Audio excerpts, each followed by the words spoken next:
Hello అన్న, నమస్తే. ఇప్పటి వరకు నేను యూట్యూబ్ ఛానల్ స్టార్ట్ చేసి 1 ఇయర్ అయిపోయింది.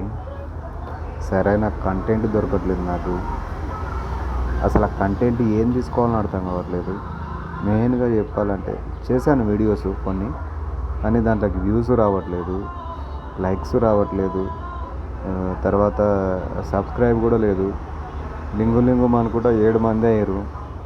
అందులో కూడా సగం ఎంత 4 మెంబర్స్ నేను ఫోన్ తీసుకొని మా ఇంట్లో వాళ్ళతోటి నా ఛానల్కి నేనే సబ్స్క్రైబ్ చేసుకున్నా.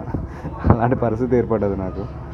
కానీ ఇంకొకటి ఏంటంటే, నా తర్వాత చేసిన వాళ్ళు ఉన్నారు, అంటే నా ఫ్రెండ్సే. కానీ వాళ్ళకేమో సబ్స్క్రైబర్లు స్టార్ట్ అయ్యారు. ఒకటి దాదాపు 100, 200, 300 మంది వరకు అవుతున్నారు వాళ్ళకి. ఒకరికైతే ఏకంగా 50,000 దాటిరు. వాళ్ళకి వీడియోస్ కూడా మంచిగానే అవుతున్నాయి. అసలు నాకెందుకు అవుతలేవు? నేను ఏ విధంగా అసలు సర్వే అవ్వాలో నాకు అర్థమవుతలేదు. ఫస్ట్ కొంచెం దీని గురించి ఏదైనా మీకు తెలిస్తే కొంచెం నాకు టిప్స్ ఇవ్వండి ఫ్రెండ్స్. ప్లీజ్ రిక్వెస్ట్గా అడుగుతున్నాను నేను. కొంచెం కామెంట్ విధంగా అయినా సరే కొంచెం చెప్పండి నాకు.